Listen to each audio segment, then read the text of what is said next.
Deep on the pages of our past lay the secrets of our universe.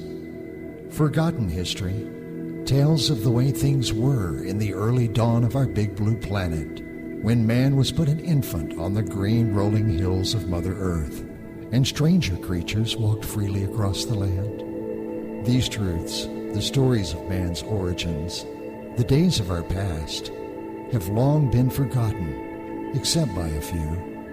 The Ani Kitawaya, the wolf clan Kitawa Cherokee of North America, the principal people, still tell the tale of sweet earth, when the mornings smell fresh with birth and the people lived on an island, Turtle Island, surrounded by waters of the big blue sea. Among them were the Usedi, the keepers of time and history, the keepers of the Ajalawakatiyu, the sacred fire, charged with preserving history and passing it to the generations to come. Waya Uskalu saw Gonige, or Grey Wolf. Grandfather was one such keeper in the generations that followed. And to his half-breed grandson, Jonah Tin Killer Montana, he passed the gift of sacred sight, the ability to see before knowing. The year was 1871, and young Jonah, hardly in the ripeness of his manhood, worked as a tribal deputy for the 5 civilized tribes of Oklahoma Territory. Raised by his full-blood father and the son of an Irish mother, he was educated at the Cherokee Seminary and received rare honors for a Native American, degrees in astronomy and language arts. But he was content to ride the Oklahoma countryside on his Indian pony and enforce the tribal laws of his people. Amazed he was the day he received a summons to the office of the President in Washington. The handwritten summons was from President James Garfield, who laid wounded by an assassin's bullet and was secretly dying in his bed in his New Jersey seaside villa.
Hi, I'm Logan Hawks. And I'm Janus.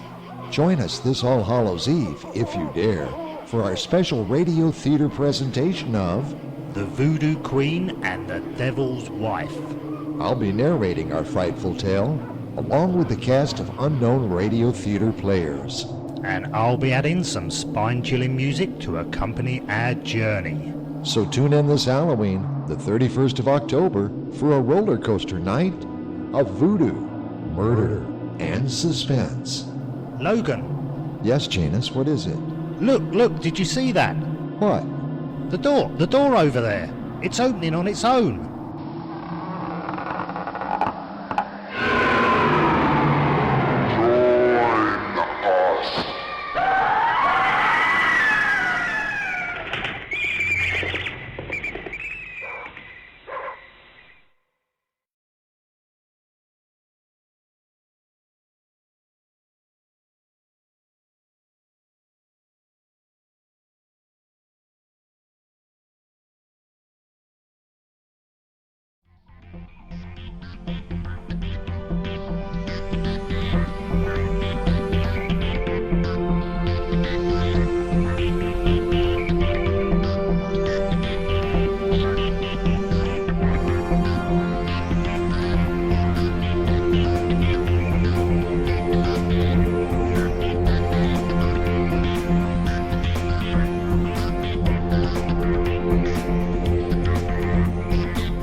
Well, the word pioneer is often used in music, but I think it's fair to say that it certainly applies to you in a number of projects that we will speak about over the next couple of hours. But we'll begin with the computer games market in which your music was used.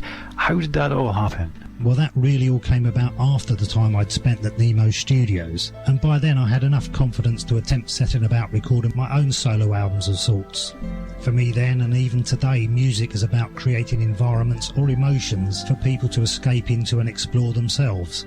That's the great thing about instrumental and electronic music as an artist. You can develop these sonic canvases, and the listening experience of everyone is uniquely different from the next person. I suppose in a sense they've got their own life force, as it were, after they've left your hands, which I find really fascinating. Yeah, so we're talking 30 years ago now. So I was in my early 20s, and that's before the major computer games explosion or the internet, which was non-existent back then. It began because I had several friends my age who had gotten heavily into the Dungeon and Dragon role-playing games, and they kept saying, "Why don't you join us for the weekend?" To be totally honest, back then the idea of spending hours with a bunch of folk sitting around a board dressed as wizards and the like and throwing dice about wasn't at the top of my to-do list, I must admit. Eventually I did give in and agreed to join them and sit in on one of these game sessions. These guys really took on their characters whilst playing the game, which I found really intriguing, and they'd be absolutely absorbed in it for hours. The idea for developing the music specifically to enhance the environments even further for the players came from this. What used to happen was that during these game nights the lights were dimmed, and as a non-player I'd usually get the job of selecting records to put on the turntable to add atmosphere with the gameplay going on. So anyway, whilst I thought the likes of Iron Maiden and Emerson, Lake and Palmer and even the Beach Boys are great in the right situation, this wasn't one of them, and that was generally the selection or type of music I'd have to hand to put on. So essentially on the back of that I set about producing an hour-long album of totally ambient instrumental works which were devoid of track breaks or lyrics, and these games would have something a bit more substantial to help the whole experience they were trying to create in the first place. I mean, at the time I had no idea it would take off as well as it did, but with the TSR Games Workshop company that marketed these board games and products at the time becoming interested, it was picked up both here and in the States, where fortunately it went on to become very popular.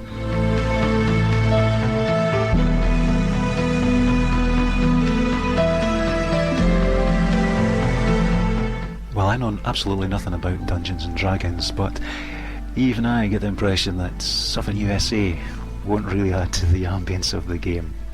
Anyway, we're hearing, just fading out in the background now, a track called Gulf Breeze from an album that we will be talking about very shortly.